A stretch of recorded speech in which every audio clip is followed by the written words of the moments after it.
श्रीराम समर्थ. श्रोते हो, आपण ऐकत आहात श्री गोंदवलेकर महाराज यांचे प्रवचन. देहाला भगवंत प्राप्तीकरिता सांभाळावे. देहाला सांभाळणे जरूर आहे, परंतु भगवंत प्राप्तीकरिता ते करावे, विषयाकरिता नाही करू. बाहेरचा लौकिक सांभाळला, पण होते नव्हते ते घालवले. यात काय मिळवले? हा वेडेपणाच म्हणायचा. आतल्या खोबऱ्याचे रक्षण करण्याकरिता करवंटीची जरुरी आहे. केवळ बाह्यांगाचीच जपणूक करणे हेच काही मनुष्याचे अंतिम उद्दिष्ट नाही. बाह्यांगाचे सुख हे काही खरे नाही. मी माझे यापासून आपण द्वैताला सुरुवात करतो. कल्पनेने जेवढे समजेल तेवढे पाहू लागतो, परंतु शेवटपर्यंत मी कोण याचा आपल्याला पत्ता लागत नाही. आपली चूक झाली असे समजले म्हणजे दुरुस्त करण्याचा मार्ग पाहावा. जिथून आपली वाट चुकली तिथे परत यावे लागते. मी देही असे म्हणू लागलो, इथे आपली वाट चुकली. असत्याला सत्य मानले ही आपली चूक झाली. विषयामध्ये सुख आहे ही आपण कल्पना केली, त्याचा अनुभव आपण अनेक वेळा घेतला, तरी अजून आपली ही कल्पना खरी का खोटी हे आपल्याला कळत नाही. हे मात्र और आहे. खरोखर प्रपंच हा टिपऱ्यांच्या खेळाप्रमाणे आहे. टिपऱ्यांच्या खेळात एकाला टिपरी दिली की तो लगेचच पुढच्या गड्यापाशी जातो. त्याप्रमाणे हा प्रपंच स्थिर नसून सारखा बदलणारा आहे. आपले जन्म आणि मरण एक प्रकारे रोज घडत असते. आपण निजलो, झोपी गेलो की मरण समजावे, आणि उठलो, जागे झालो की आपला जन्म झाला असे समजावे. एखाद्या तुरुंगात पुष्कळ कैदी असतात. कुणी काही केलेले असते. हे खरे, तरी जे करू नये ते प्रत्येकाने केलेलेच असते, ही गोष्ट निश्चित आहे. त्याप्रमाणे जगात जे लोक दुःख भोगतात त्यांनी मागील जन्मी अमुक एक कर्म केले हे जरी समजले नाही, तरी जे करू नये ते त्यांनी केले आहे ही गोष्ट निश्चित.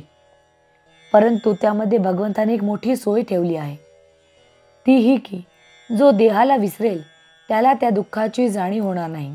जगातल्या दुःखाचा प्रश्न हा मानवी तर्काला समाधानकारकपणे न सुटणारा प्रश्न आहे. म्हणून त्याबद्दल फार विचार न करता जगातले दुःख शक्यतो कमी करण्याचा प्रयत्न करावा. ज्याला देवाची पूर्णपणे आठवण असते त्याला जगाचा दुःखाचा विसर पडतो. जो स्वतःला पूर्णपणे विसरतो त्यालाच भगवंताची प्राप्ती होते. स्वतःला पूर्णपणे विसरायला भगवंताच्या नामात रंगून जाणे हा एकच उपाय आहे. जेवढ्या उत्कटतेने नाम घेऊ तितके अधिकाधिक आपण नामात गुंतले जाऊ. मग देहाची आठवण कशाला राहील? आपण नाम घ्यावे ते आपणच आपल्या कानांनी ऐकावे, आणि ते घेता घेता शेवटी त्यात स्वतःला विसरून जावे, हाच आनंदाचा मार्ग आहे.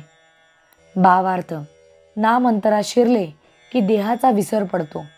मग मी कोण आणि देव कोण हे आपोआप कळते.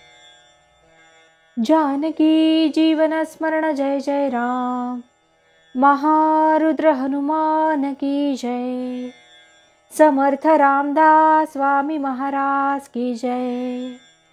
सब संतन की जय.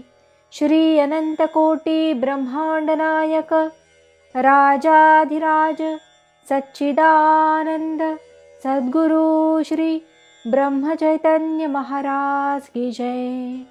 जय जय रघुवीर समर्थ. आता आपण 13 वेळा नामस्मरण करूया.